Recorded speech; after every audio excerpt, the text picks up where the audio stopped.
It's Johnny Manziel. You were living the lifestyle of a rock star, playing football. I'm sitting in the back of a fucking Rolls Royce smoking a with Drake, 18 years old, and I'm like, this is what it's about. The night before the Browns final game in 2015, can we talk about this? You were allegedly spotted in Las Vegas wearing a blonde wig, a fake mustache, checking into the Cosmopolitan under the alias Billy. How much money do you think you lost? Probably figures. Damn. You know, I had a lot of talent, a lot of ability. I just didn't work on it the way that I needed to really take it to that next level, you know? And to be honest, man, I hated Cleveland. Whoa! I gotta ask you about draft day, bro. You might be the only person that has like a Drake song really based on. He called me in the middle of the night listening to him play, and I'm like, holy. That's crazy. You know, there's still times where I'm super depressed. You pulled the trigger of this gun and it didn't fire. Do you feel like that was God?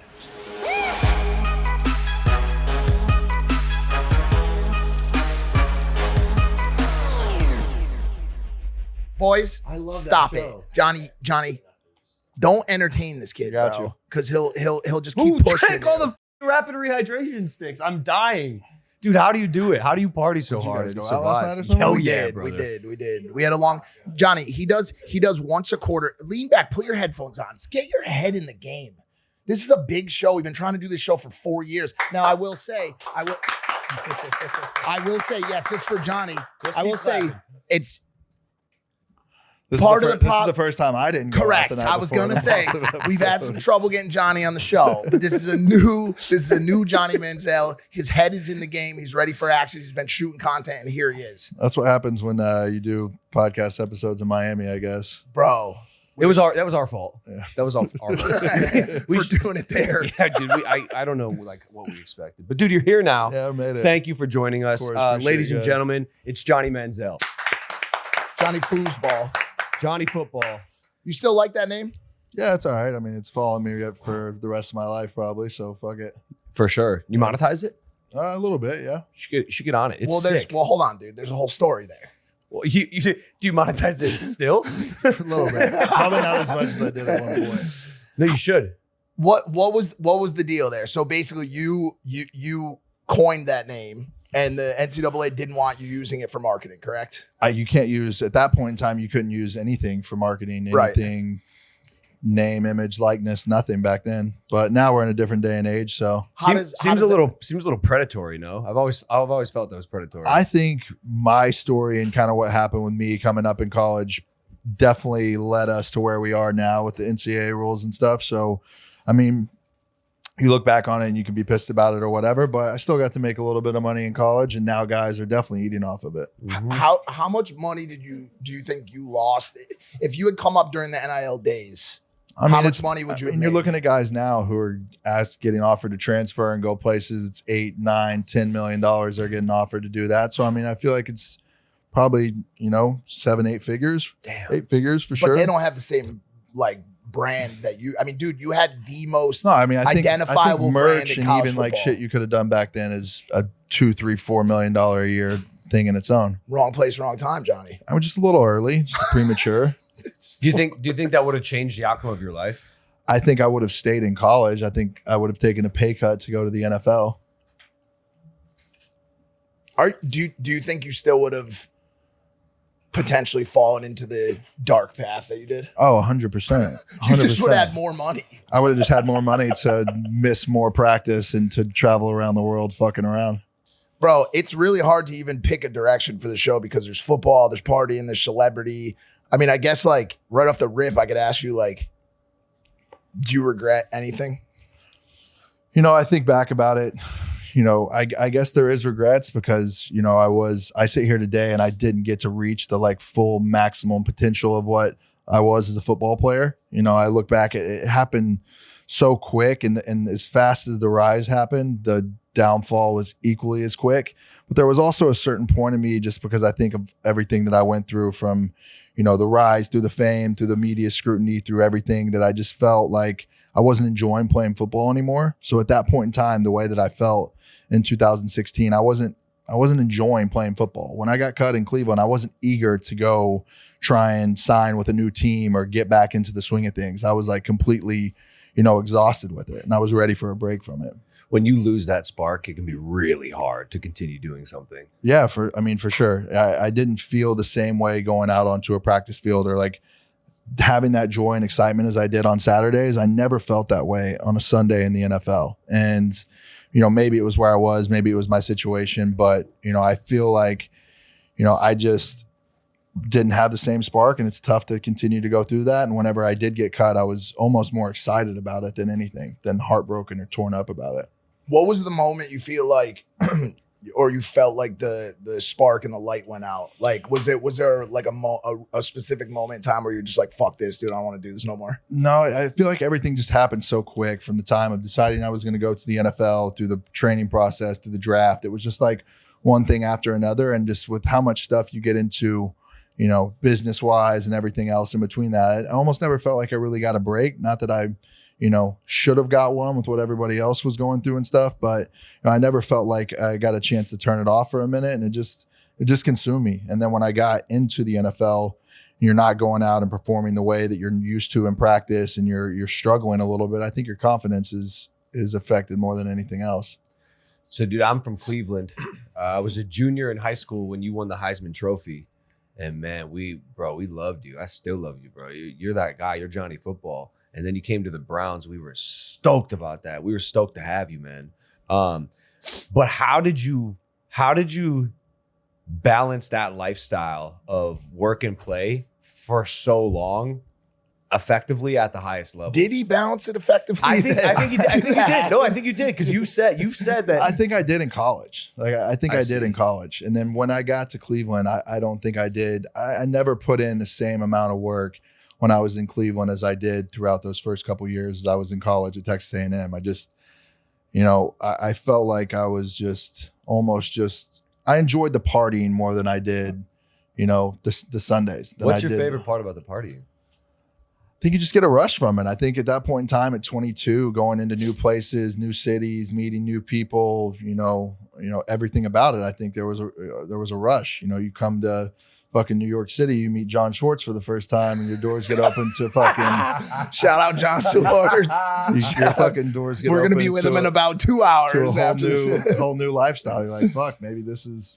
Bro, it's hard, bro. Listen, I see the comments on the post, like, he threw it all away, and I want to ask you about that. Like, they simplify it so much. He threw it all away, but like, until you're in that position, and listen, a lot of people come in and don't take the bait. Right. And they don't go for the cheese in the mousetrap. Right. But until you're in the position to like have that type of access and be around those type of people and be in the rooms that you were in with Drake and partying at that level, sure, addiction plays into it, but it's hard, bro. It's really hard to say no to a life that you never imagined you would have access to. You know what I'm saying? And to have fun and do those type of things at that level. It would take down a many a strong men and has, bro. You know what I'm saying? So I guess when I see those comments on your stuff, or like when I hear people talk about it, he threw it all away. Does that bother you when people simplify the situation so much?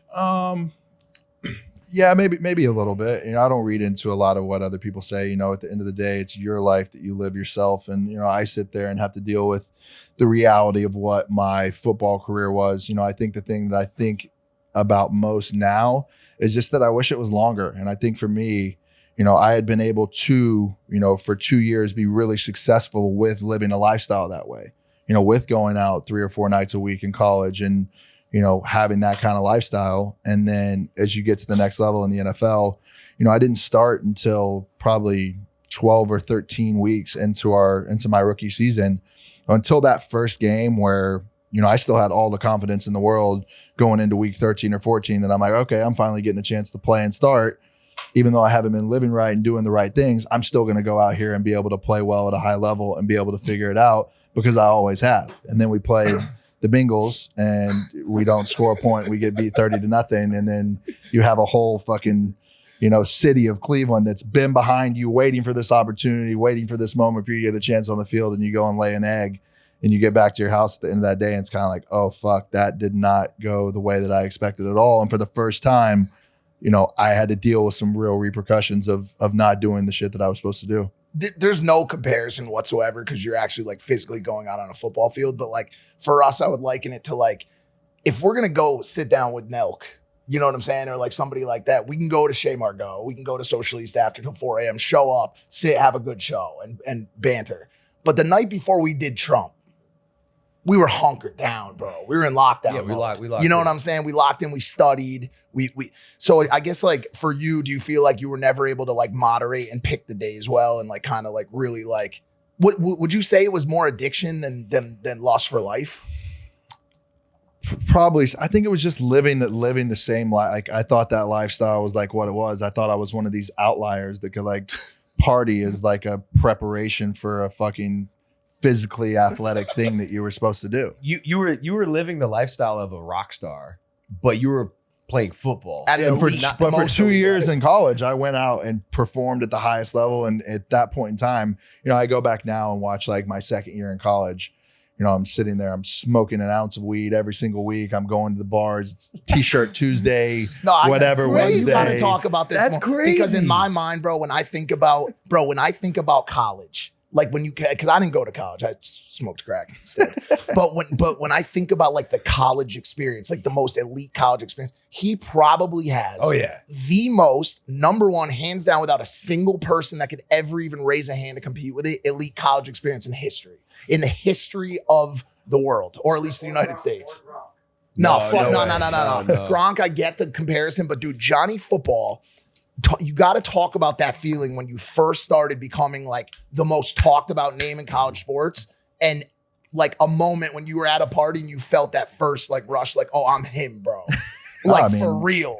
Like probably right after winning the Heisman, you know, I had been the biggest Drake fan ever. And to have him like have his team like reach out and be like, yo, come to Toronto anytime you want. It was like, I'm on my fucking computer that next day. It didn't matter class or practice or nothing. Like the second I got to go do that, I was fucking gone. I'm sitting in the back of a fucking Rolls Royce smoking a joint with Drake at 18 years old. And I'm like, this is what it's about. My mom's calling me like, where are you? I'm like, I'm in a completely different country in the middle of the week, fucking gone. And then that lifestyle just kind of took over. You know, you go on tour that next year. I'm hitting every show in Texas. And then I'm just doing this with different people, going to sporting events, like living that lifestyle that, you know, that you want to live whenever you're in college. And for a while, like, you know, I go into my second year and, you know, I look back at it now and I'm like, man, I look at year one highlights and then go look at year two. I'm like, even though my numbers were better, I'm supposed to be a first round pick, everything on paper like looks like it's better and I'm better than I was the year before. I was so much slower, so much more like just delayed with everything that you watch from like a quarterback standpoint. So like it was almost like I had everyone fooled that like everything was going in the right direction. My numbers were better, threw for more touchdowns, all this shit. But if I look back at it like objectively now, I'm like everything had just like spiraled over, and that hard work and everything that you need to do to be a top level athlete, it wasn't there. Let me ask you something. Did you know at that time, deep down, that you were fooling people? Fuck no. At that point in time, I think I was fooling myself. Like I was still going out on Saturday and throwing for 5 touchdowns. We were winning games. We were competitive in games. We were good. You know, for me, being a 6-foot quarterback, you know, a guy who felt was lucky to win the job the year before, I never thought in a million years I would be able to go to the NFL in 2 years. You know, I left 2 years of eligibility on the table. You know, I'd still had 2 years to be able to come back and play college football, but just with what I was doing off the field, you know, barely fucking going to class, doing all this shit, I didn't really leave myself much of an option to be able to go back and even come back for my junior year. It like wasn't really an option. Yeah. What was the moment for you that you were like, I'm in deep shit? Like even prior to the NFL, like was there a moment where because dude, you had some pretty high profile like legal battles, put it like that, some pretty high profile scandals. Like was there a moment for you where you were just like, fuck, I'm like really in over my head? You know, maybe with the NCAA stuff a little bit, like, you know, after my first year, you know, I was traveling around doing all this shit. Like it was getting really hard back then to be like, how are you sitting in $20,000 seats at a Mavericks or a Rockets game when you're in fucking college and you're not supposed to be taking any benefits or anything? But, you know, after the NCAA stuff happened and they decided to suspend me for half a game, you know, it was one of those things like okay, I got away with it. You're not getting a lot of repercussions from a half a game suspension against the team we were going to beat by 50 points. You know, I didn't really feel like, you know, the weight of everything was like cracking down on me until after like my first year in Cleveland. And that was really like just personal, just like disappointment from being like so eager to get to this point in your life where you have a dream reach. This is the start of your career. And then it just goes the way it did. I think it really made me kind of, you know, have to figure some things out. Dude, we read one of the stories on here and we were we were laughing at it on the way over here. The night before the Browns final game in 2015. Can we talk about this? You were allegedly spotted in Las Vegas wearing a blonde wig, a fake mustache, sunglasses, and a hoodie, checking into the Cosmopolitan under the alias Billy. Used a fake name at the hotel tab and was seen gambling and drinking while listed as in concussion protocol. Is that an accurate statement? Some of it is, for sure. 2015 was a tough year for the Cleveland Browns. I think we were 2-13 going into that week 17 game. I was in concussion protocol. I think that like Wednesday or Thursday, I decided to hop on probably the only flight from Cleveland to Vegas. I think I was at some hotel I'm not usually at, like somewhere in like the middle of the strip, maybe like Caesars or something. And I sat down at a blackjack table and had a hat like way down and then didn't even make it maybe 5 or 10 minutes. And somebody recognized me and I was like, fuck. So I went to a place off the strip and I got a full wig, like full mustache. There's a place for that. I think I've been full there. Glasses, the whole deal. Went to a Hakkasan dinner that night. Everything was going well. I was really flying under the radar. And, you know, even went to Hakkasan that night. Had a great time. Went to the club. I paid with my credit card, though, and that was what really kind of put a paper trail down. But initially, I think that first person that, like, spotted me at that blackjack table, like, sent a tweet out, kind of started to go a little viral. That night, I think, like, posted a picture with my dog and with a geotag in Cleveland to try and throw everybody off the scent. And, you know, at the time, you know, I wasn't flying private or didn't like have, you know, looking back now, I'm like, just get the fucking private plane, get out of there, get back to Cleveland. No problem. You can get away with it. But at that point in time, I was probably flying fucking Southwest and, you know, went out that night, got back to the room maybe like 4 or 5 in the morning. I just took my phone, turned it off, and like threw it in the drawer next to the bed. And I was like, whatever, I'm going to ride this weekend out. So, okay, because I want to ask you a question about that and like tail it into something else. But so coming off of that night, when you wake up the next morning, right? And I want you to apply this to a lot of mornings you would wake up. What is your, because I have my own, he's got his own. What does your like survival mode look like when you wake up after 2 hours of sleep?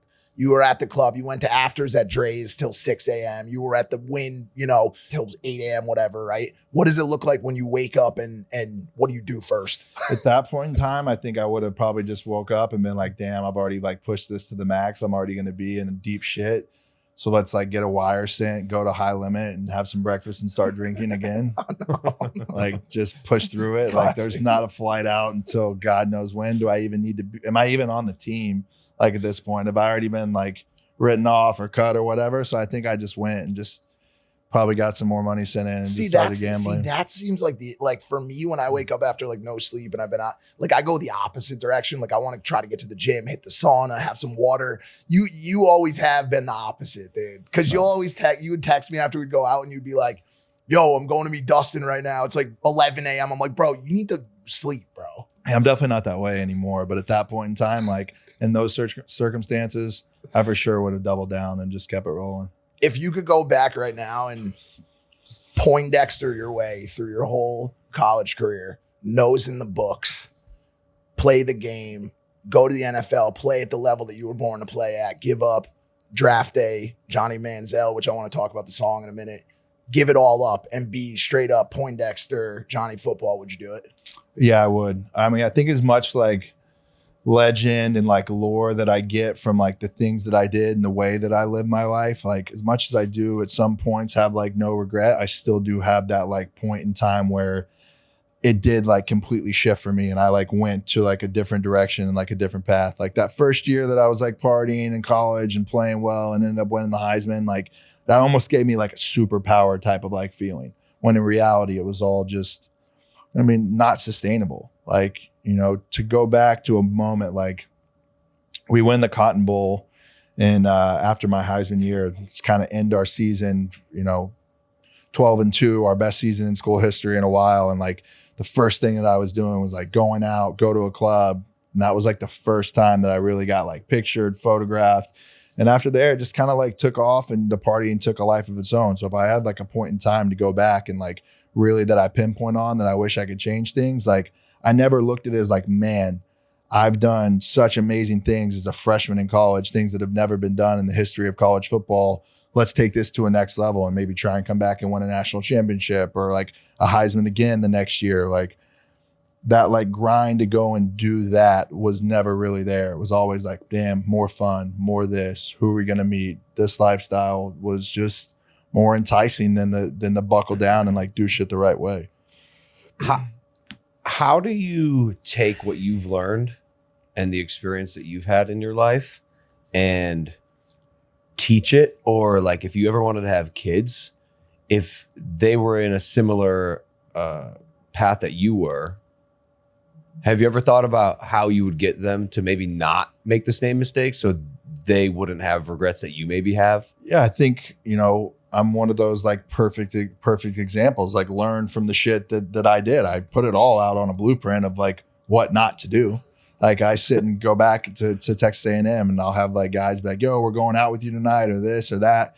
And I very like blatantly and bluntly like tell them like, just make sure you're doing the shit you need to do. Like this lifestyle is great, but if your goals are to go to the NFL and do this and do that, there's guys that you look at who you should emulate. Like the way Kobe lived his fucking life and the way that he attacked trying to be the greatest fucking basketball player ever, that's how you should attack your career, your life. If that's really what your goals are and what you're trying to do, this other shit will always be there. Like the partying and everything else would have been there for me at 35. It would have been there for me down the road at any point in time. You know, I just wanted to do it all within a fucking 2 or 3 year span. I feel like you're one of those people that probably has to touch the stove though. Always. You know, and it's hard to tell someone with that mentality, like, hey, here's what you should do. Here's my advice. Cause a lot of like I've received advice from smart people and I, like most of the time I'm like, I'm good. This. Yeah, I'll figure it out. Right.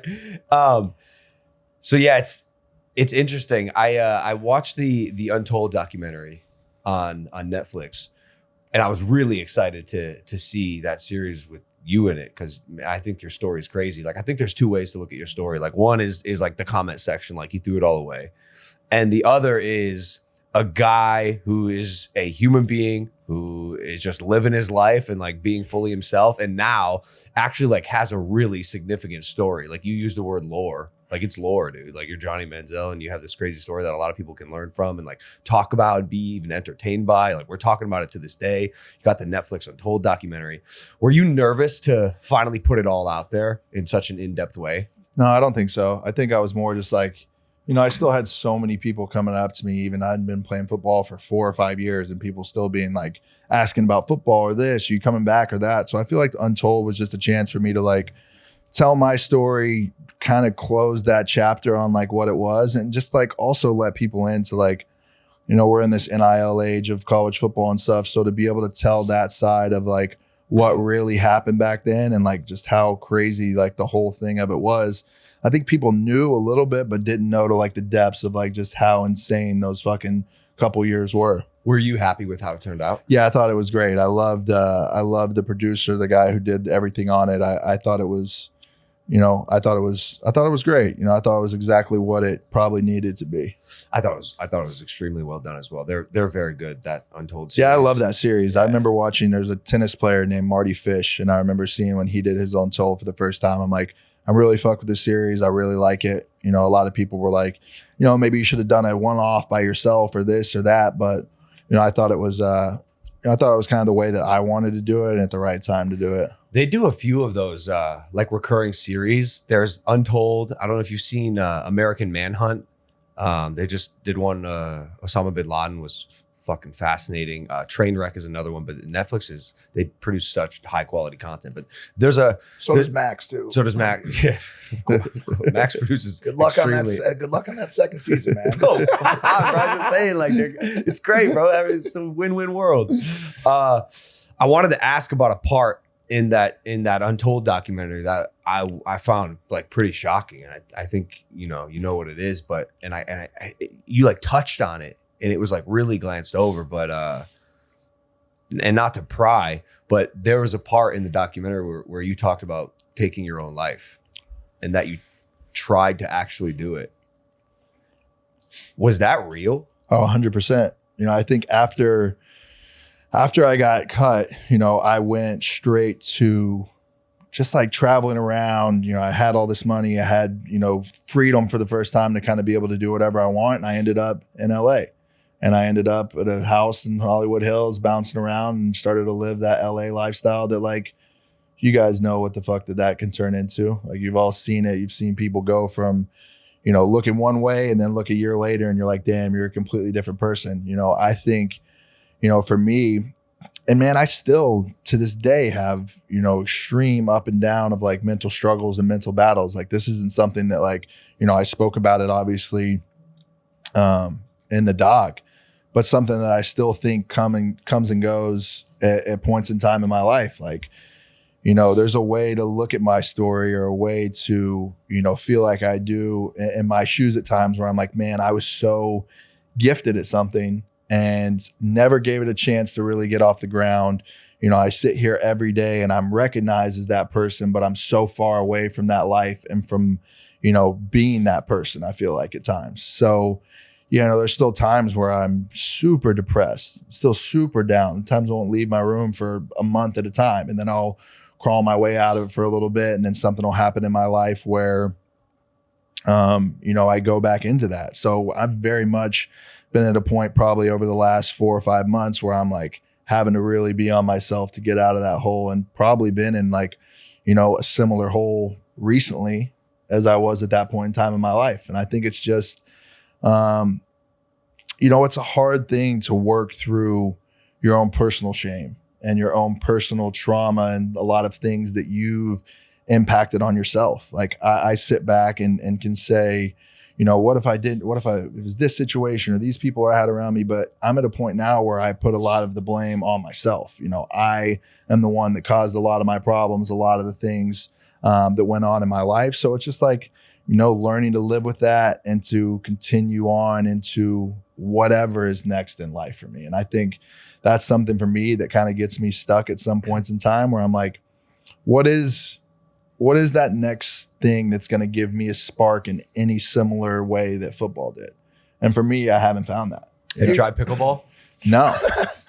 Is that it? Pickleball's pretty sick, dude. I don't think it's going to be pickleball. I don't know. Maybe give it a shot, or he's collect cards or something. You're doing shows, and just to touch on like the mental health side, like, Johnny, you're like, we're in the same circle, and when Johnny goes dark, everybody gets upset about it. You know what I'm saying? We haven't talked to him, we haven't seen him. I hit up this person, I shoot you text. Yeah, your number, it'll go green. I'm like, oh, numbers changed again. I've got 15 Johnny Manziels in my phone. New, absolute newest, ultimate newest. So I know when that happens. You know what I'm saying? And everybody's, you know, it's a personal struggle. And the thing about it is, like, I can relate to it, obviously, and like, it's very hard for people to understand and to put themselves in that position to truly understand the way another man's or another human's mind works and why they make the decisions they do, and what parts of it are nature versus nurture, what parts of it were genetically given to you, passed down. And there's a lot of factors that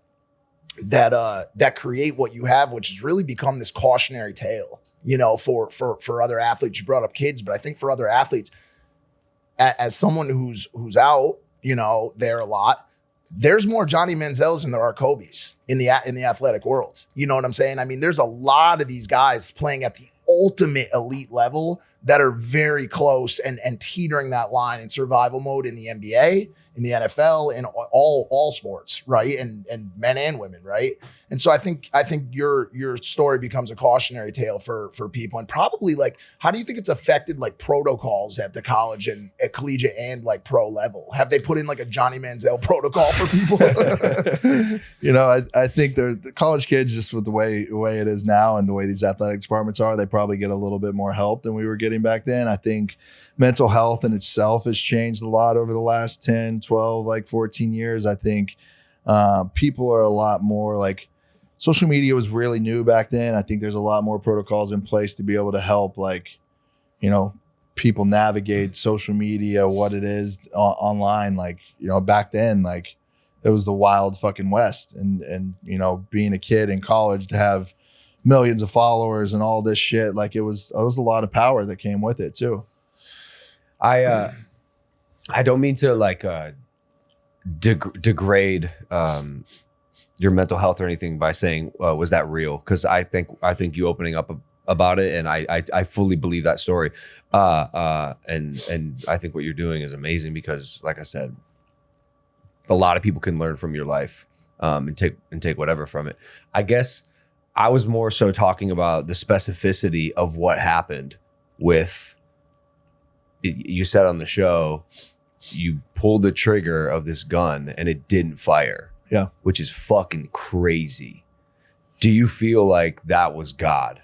Yeah, I feel like obviously, that's something whenever you're in that situation, like as blurry as the time is like it is, like you expect that to be the end of it. You don't expect to fucking have something like that go off, a misfire or act of fate or God or whatever it is. Like you truly expect that when you pull that trigger, that like that will be the end of it. So yeah, it's something that's out of, my control, out of, anybody's control. And it really is, probably more so than anything, as I look back now, like an act of God, I have more of a purpose to be here and be in this earth. That's crazy, man. Like that's really fucking powerful to me. Lil Wayne raps about that too when he shot himself in that song, "Let It All Work Out," which is one of his best songs. It's a major moment. I mean, for a lot of people, like those real like rock bottom moments, whether it's like overdose, an ICU visit, a felony arrest, whatever, or even more so, a pattern of surviving those type of things. Like for me, it was 100 things that should have taken my life. And at some point you got to think to yourself, like, who am I supposed to be helping? Like, what is my purpose here? Who am I supposed to be writing a book for or talking to on a podcast? Like, bro, people come up to you, I'm sure, and are so appreciative of a man talking about the mental health side and talking about stuff that they're not used to hearing someone that they look up to talk about. It's extremely powerful. And I know you're doing it now. I know I've seen you're back, you're doing shows. So you're feeling better. What did you change recently to get back into a better state of mind? I think I've just tried to like keep myself like really, really busy for the most part, like, and just, one thing after another, and just, try and keep my schedule busy, keep me around good people that like, I feel like I know I need to be around, friends, like,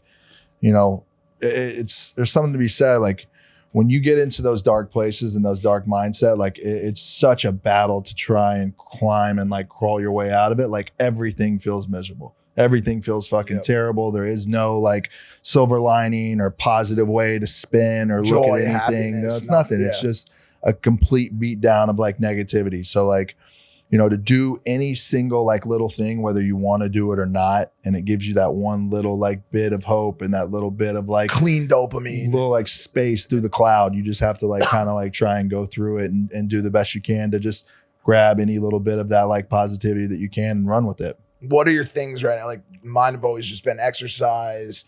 You know what I'm saying? Like you said, talking to the right people. But lately I've been trying to intervene on the cognitive triangle at the thinking level. I've been trying to like really actively clean my thoughts up every single day. Like, what are you doing to like every single day to make yourself happier? I feel like every single week, the thing that I'm trying to figure out myself a little bit more, why I continue to like go down some of these same things that are more like pattern based, right? Like every year or 2 years, like no matter how good I think I'm doing or how I feel after something, like I'll still have kind of the same problem. So now I feel like I'm just working with a therapist to sit down and like really kind of dive into, some of these things that I feel like I get over at times. Like there's times where I really like am able to get over and look past my football career failures, whatever it may be. And then there will be a point in time where it'll just like fucking latch on to me and like won't let go. Maybe it's like during football season or something and I'm watching, I'm like, fuck, man. Like I still wish I was fucking out there. I wish I fucking played more, but like really just trying to find my own personal way with someone of like, you know, letting the past be what it is. It went the way how to really move forward and not let it like derail me. Do you think that you could have been one of the all-time greats? Man, I don't know about one of like the all-time greats, but I definitely could have been a person that played in the NFL for 8 to 10 years, had a really good career, got to a second contract, you know, had success. You know, I had a lot of, you know, talent, a lot of ability that I know was special. You know, I just didn't work on it the way that I needed to really take it to that next level, you know, and to be honest, you know, fuck, man, I hated Cleveland. Whoa! So much. And I know that's going to be tough to hear. Unbelievable. Can't you hear that? That's fucking crazy. Dude, what a He's great from city, Cleveland, bro. Cleveland. That's What a great city. it's dude. All right, listen. That place definitely aided to my fucking depression a little bit for sure. I respect how blunt you are about it. Where would you have wanted to go? And any city you could have picked. I don't know, man. It's a tough thing to like look back at and say anywhere but Cleveland. I guess. feel like This is crazy. What the fuck? I will Would say, you have I will taken the say- Lions over? No way. Dude, No, come on, no bro. fucking way. No you're going shot. to I don't Detroit. think No Detroit- shot. I don't think No, Detroit's no better than shot. Cleveland. I've always wondered this. If you're like a super high caliber athlete and you get drafted to like a city that you just don't like, It happens a lot. and by the way, I feel like probably most of them are A lot. Well, not because great. the highest picked athletes are usually going to the lowest performing teams, which just so happen to be a lot of times in those type of cities. Yeah, So like it's if you're going to like Miami or like LA, like that's got to be pretty fun and exciting as an athlete. New But York. yeah, when you found out you were going to Cleveland, was it just like, damn? I think it originally, like, you know, I was like, this is an amazing opportunity. Obviously, I got drafted in the first round. Fucking amazing. Yeah.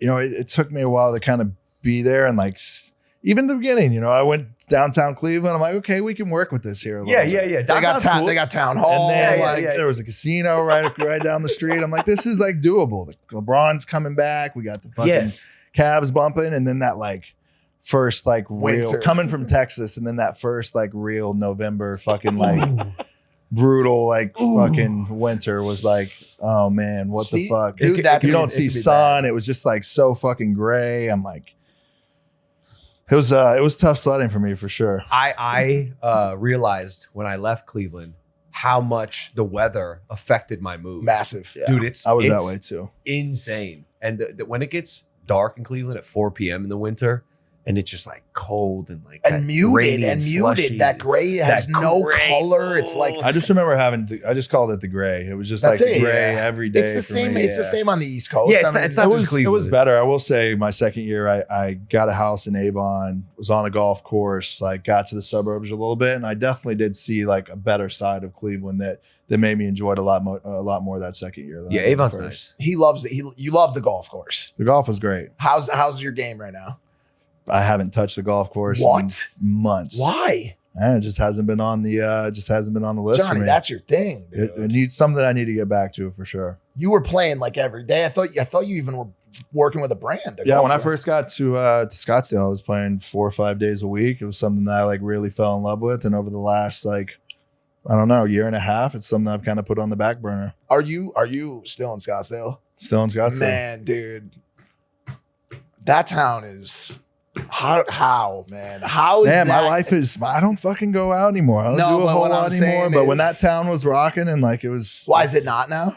I don't go out anymore. So I No, but couldn't I'm tell asking you. You still know I really couldn't tell you. that is a tough town to be in, either sobriety or in a committed relationship.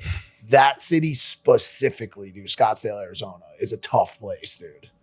It's a lively city for sure. Shout out Dustin. Can I ask a potentially dumbass question? Go for it. Is it too late for you to go back and be a quarterback in the NFL? I asked myself this question last year, probably So at some sick. point in time, and was like really kind of like got myself into a mindset of like, okay, I'm going to like go start working out again, throwing the football around. Let's like see if I can still like get myself in shape and like compete at that kind of level, or just like see myself on a football field making the throws that I could have at one point in time. And I remember calling my agent and being like, okay, this is something I think I'm going to try and make like a comeback. He's like, oh, okay, we'll start talking with some guys, the UFL, XFL. And I'm just sitting there thinking like, bro, there's no way I'm going back to fucking play in one of these like early leagues or like, UFL, XFL, anything like that, and go do that whole thing again. After I got cut, I went and played in Canada for a year. I did some of these like smaller leagues to try and like work my way back into getting into the NFL. And it just, it wasn't ever going to happen. So as I went through this process last year, I'm like, I'm not going back into these leagues to go try and have like a 3 or 4 game stretch where you like show yourself that you're maybe able to get invited to a training camp. So, as much as I would like to think that that's something I could do, I think at 32, my chances are probably pretty chalked. No. Wait, why though? Is it the physicality of it all? Is it the mindset?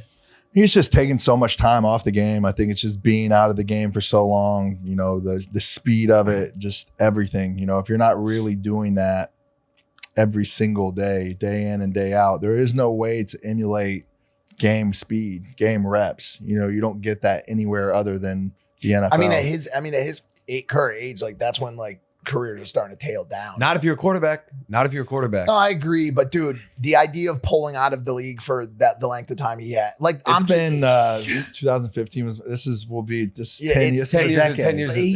Powerball potentially is a better shot. He knows he knows that he's not. I mean, but dude, everyone loves a comeback story. No. It would be the greatest. It would be greatest fucking ending crazy story dude. of all time. It would be. And I such thought a about cool like way. getting a chance to be able to like go through a training camp, maybe make a roster, like get on the field to even remotely play again. How amazing it would be! Fucking amazing. But you wouldn't do 1 year in a different league or something to try to like stepping stone back in? Yeah, I don't think so. You'd have to commit. You'd have to commit to being like a small dog for a minute. Being before 32, 33 years old, going into a league with a bunch of 20, 21, 22 sounds like a movie. guys, It sounds like a movie. It sounds like a movie. No. It is a movie. Oh yeah, what's that movie? Oh, the rookie. Yeah. Well, who's the lead star? It's Quaid. That's right. Logan wouldn't be able to identify him if you ask him. No, I know Dennis Quaid. I know Dennis Quaid. Can I say certain shit. people he runs into, like we make a joke out of it because he's so new school, bro. So yesterday we're standing at the top of the Fanatic stage. I'm so sorry, Kevin. Is this the Kevin Costner? Kevin Costner walks up the stairs and me and Jeff are like, manager Jeff always joke around about it, like, should we do it? So I'm like, Logan, I want to introduce you to somebody. And he's like, yo, good to meet you, boss. Takes a picture with him. Costner walks back up the stairs and me and Jeff just are laughing. We're like, dude, you got to fix this, bro. You got to fix this issue, bro. Dude, because they were freaking out. They're like, he's one of the greatest. He's one of the biggest ever in history. He was very nice. We had a great conversation. But afterwards, they're like, do you know who that was? I was like, no, it's just a nice guy. By the way, he knows him. Costner knows him. That's the worst part about it. Because they study the craft. The worst part about it, man. And I feel so bad. Like I don't know how I didn't watch Yellowstone. I was gonna say, let me back you up a little bit. If without Yellowstone, what else is recent? I mean, dude, for obvious, no. That's what I'm saying. For me, for John, like Bodyguard, like all the way back to Field of Dreams, like all that stuff. One of the most complete actors of all time. But for him, he was born in like 2009 or something like that, bro. Like SpongeBob was already like 8 seasons in when he was born. That's not true. One fun question. I know. I see you. If you're not watching Yellowstone or like that's probably the most recent thing to like be up to date. You with get them. a little pass on it. I got to ask you about draft day, bro. Like maybe the last question. How does, because you might be the only person that has like a Drake song kind of like really based on them, dude. Like think about that. How does the relationship go from like Johnny Football, the brand, you link with Drake to a point where he actually is going to make a song that is about you? Yeah, I mean, it's like that's never what I expected when I first met him or like became friends with him or anything like that. I think it's something that, is kind of like immortalized me in the OVO like crew and like fans that you see all over the place. Like I'm definitely, go hand in hand with Drake probably for the rest of my life. I can't be like more thankful that like even through everything that's happened, I think even during my worst like year in 2016, running around being a jackass, I'm pretty sure every single night you would see me out in LA. I have a different OVO shirt or a fucking chain or like something on. So I was definitely representing the brand in my demise a little bit. But I got a chance a couple years ago on this last tour to do the whole walkout with him. And it's the guy that never switched up on me, always reaches out, always have a great relationship, even though people probably around him are like, man, he's stayed as loyal to me as the first day he ever really did that song. So, it's dope to be immortalized with a song like that, and something from, somebody who I think is the greatest artist of our generation is still going strong. And it's a banger. It's a great song. Like it's a proper. I remember the first night, he called me in the middle of the night. It's like seeing the phone ring and like listening to him play it. I'm like, holy fuck. This is something that I'm going to, like, I got to walk out to Radio City Music Hall and get drafted to it. I'm like, this is fucking. That's crazy. And that night, the night getting drafted, he's there at the draft party. Like, to be able to like do that with a guy who was like my fucking idol, the biggest legend to me ever, was fucking dream come true. Did you pay it back during the recent beef? Did you reach out to him and make sure he was cool? He was good? He's always fucking good. Did you, Johnny? Did I reach out to him during this beef? No, what the fuck, Kendrick, bro? What the fuck are you talking about here? Dude, I'm ready for your comeback. Whatever it is, even if it's not football. You're going back to Cleveland, buddy. We got good news for you. Maybe it's in Cleveland. Nah, because bro, you know a lot. You've been through a lot, especially with the game of football. Something around football. I don't know, dude. I feel like, dude, the comeback stories are incredible. And it's not that you're not back, because in many ways it sounds like, especially personally, you've gotten to a place where you're really good. But man, I feel like your story is not complete. I feel like it's ripe for something big. I don't know what it is. Great. You know too much. No doubt. You know too much. You know too many people. You've been around. You're really good at a thing, like really good at football related stuff. Like, I don't know, bro. I don't know. It'll play itself out. I want you to get back in the saddle. No doubt. Come back, play for Cleveland, dude. We need you. I love me again. Is that it? Are you hard outing us or no? Oh, shit. Great. No. Hey, you want to try lunch or something? Yeah. Well, shows. What's going on? What makes you happy? Man, answer both at the same time. That's a great question. What are you guys doing this weekend? That's probably a better question. Dude, that a boy. Wait, what type of time do you have? Fucking all the time in the world. When is he done today? 6. He can't finish a little sooner. We have room on the chopper for Palm Tree today. I don't think you should come with us, dude. I think you need to. I think. Oh, tomorrow. Oh, no, forget it then. We will be back here tomorrow on a chopper by 11 a.m., but you would not make that chopper in the morning. I know you too well, dude. Yeah. You would not make it to the chopper. Early morning choppers are not my forte. They're not ours either, dude, but we got to do it sometimes. What are your biggest fears? Biggest fears? That's a great question. Choppers. Early morning helicopter flights. We got to go because we have Fanatics in WWE. By the way, shout out Fanatics WWE. What a great podcast platform to be on, and Fanatics Fest. I want to ask you one last question. Men's Mental Health Month. If there's somebody out there right now sitting in the room having a tough time, I mean, is there anything that any word of advice you could give them? Man, I would say reach out, ask for help. If you don't have those, luxuries of being able to have somebody reach out and help, I would say just continue to fight, man. Continue to, fight that mental battle and keep going. Like, days do get better as dark as it gets, as dark as it feels. Like, I've been there. You've been there. Keep fighting, because at the end of the day, life is worth it. We only get one of these opportunities to go through it. So, keep fighting. Johnny freaking Manziel, dude. Let's go. Appreciate you, boys. Dude, thanks for finally joining us. Yes. Thank you, brother. I appreciate you. Before you go, can I have you look at that camera right there? Do you ever say goodbye to the audience anymore? Goodbye.